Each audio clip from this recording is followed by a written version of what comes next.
الود. اعوذ باللہ من الشیطان الرجیم. السلام علیکم ورحمۃ اللہ وبرکاتہ. احکام و مسائل رمضان المبارک میں آپ کو خوش آمدید کہتے ہیں. امید ہے کہ آپ صحت و ایمان کی اچھی اور مضبوط حالت میں ہوں گے. دعا ہے اللہ رب العالمین آپ تمام احباب کو ایسے ہی ہنستا مسکراتا رکھے. عیدین کے مسائل. عید کی نماز کے حوالے سے جو مسائل ہیں وہ ہم سب کو معلوم ہونے چاہیے کہ پیارے پیغمبر علیہ الصلوۃ والسلام کی عید کے حوالے سے کیا سنتیں ہیں. عید یہ مسلمانوں کی خوشی کا دن ہے. جو نبی علیہ الصلوۃ والسلام نے فرمایا کہ مسلمانوں تمہیں اللہ رب العالمین نے 2 دن ایسے عطا فرمائے ہیں جو تمہاری خوشی کا باعث بنتے ہیں. یہ مسلمانوں کی خوشی ہے. اور بالخصوص عید الفطر جو ہے وہ جو رمضان میں جنہوں نے روزے رکھے ہیں، عبادتیں کی ہیں، تلاوت قرآن کیا ہے، ذکر و اذکار کیا ہے، یہ حقیقت میں ان کی خوشی کا دن ہوتا ہے. جو بے روزے دار ہے، جس نے نہ روزے رکھے ہیں، نہ نمازوں کا اہتمام کیا ہے، نہ عبادتوں کا اہتمام کیا ہے، نہ تراویح کی نماز کا اس نے جو ہے وہ اہتمام کیا، نہ قیام اللیل کیا، نہ طاق راتوں کا اہتمام کیا ہے، اور پھر اس نے اپنی روٹین کے مطابق زندگی گزاری ہے، تو ایسے بندے کے لیے یہ خوشی کا دن نہیں ہے. یہ خوشی کا دن صرف اس بندے کے لیے ہے جس نے اللہ رب العالمین کی اطاعت کے اندر، فرما برداری کے اندر اپنی زندگی گزاری ہے. ان کے کچھ مسائل ہیں. نبی علیہ الصلوۃ والسلام نے عید کے دن غسل فرمایا. یہ مسنون عمل ہے. عید کے دن غسل کرنا یہ مسنون عمل ہے. انسان کو چاہیے کہ عید کے دن غسل کرے، پاک صاف ہو.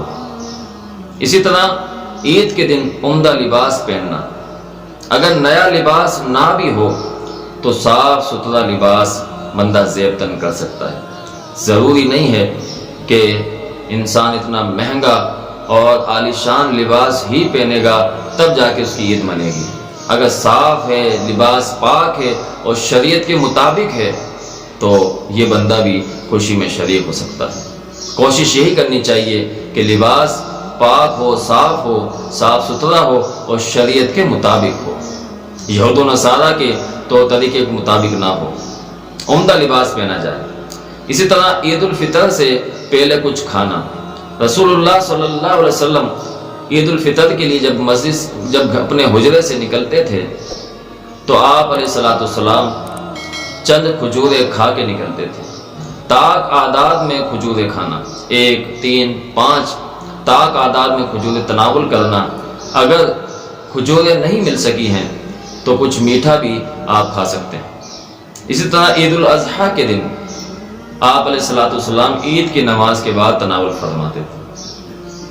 اسی طرح نماز عید کے لیے پیدل چل کے جانا یہ مسنون عمل ہے. کوشش کی جائے کہ عیدگاہ اپنے گھر سے پیدل جایا جائے. لیکن اگر عیدگاہ دور ہے تو پھر آپ سواری پہ بھی جا سکتے ہیں. لیکن اگر قریب ہے تو اس مسنون عمل کو اپنایا جائے کہ پیدل جایا جائے. ہر قدم کے بدلے اللہ رب العالمین اس کے گناہ معاف فرمائیں گے، اس کو نیکیاں عطا فرمائیں گے.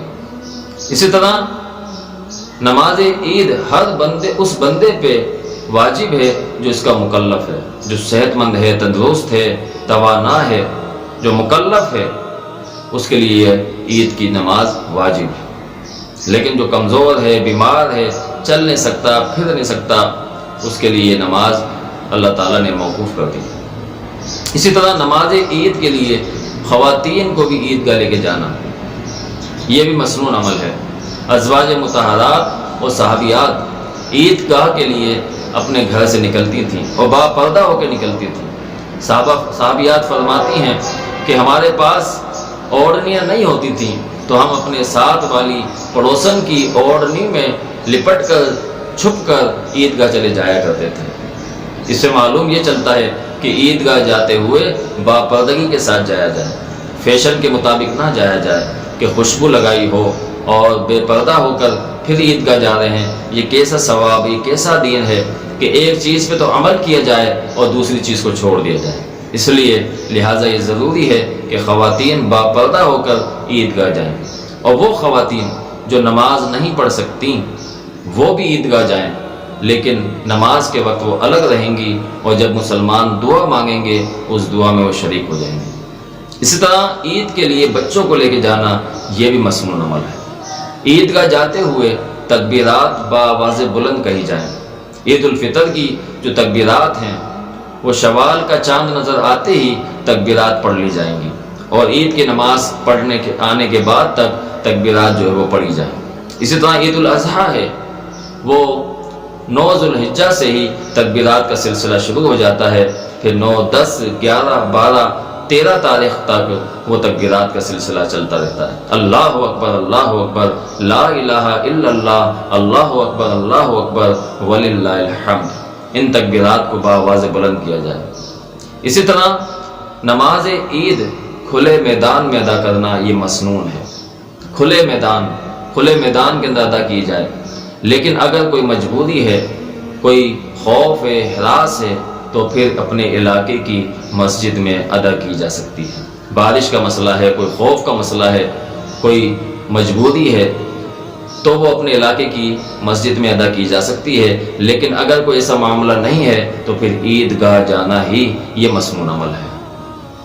اسی طرح نماز عید کا وقت طلوع آفتاب سے آفتاب ڈھلنے تک کا ہوتا ہے۔ اگر کسی شخص کو زوال کے بعد خبر ہوئی کہ آج عید ہے تو پھر وہ اگلے دن عیدگاہ جائے اور تمام لوگوں کو وہاں پہ جماعت کرائی جائے۔ اسی طرح اگر زوال کے بعد علم ہو تو اگلے دن جو ہے وہ عیدگاہ جانا یہ طریقہ درست ہے۔ عید کی نماز کے لیے نہ تو اذان ہے اور نہ ہی اقامت ہے۔ اسی طرح صحابہ عید کے دن یہ دعا جب ملتے تھے تو یہ دعا ایک دوسرے کو دیتے تھے۔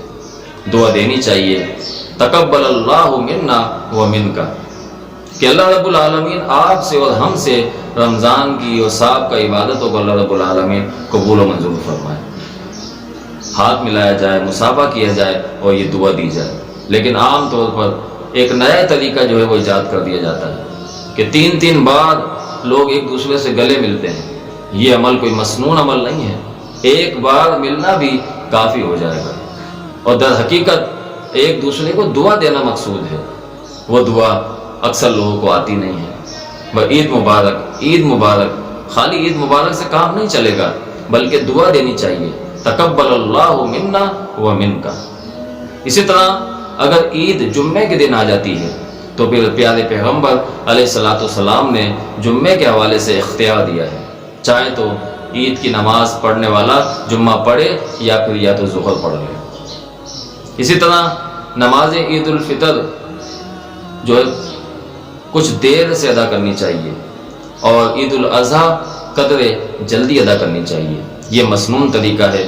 اللہ رب العالمین سے دعا ہے کہ اللہ رب العالمین ہمیں سمجھ کی، عمل کی توفیق عطا فرمائے۔ السلام علیکم ورحمۃ اللہ وبرکاتہ۔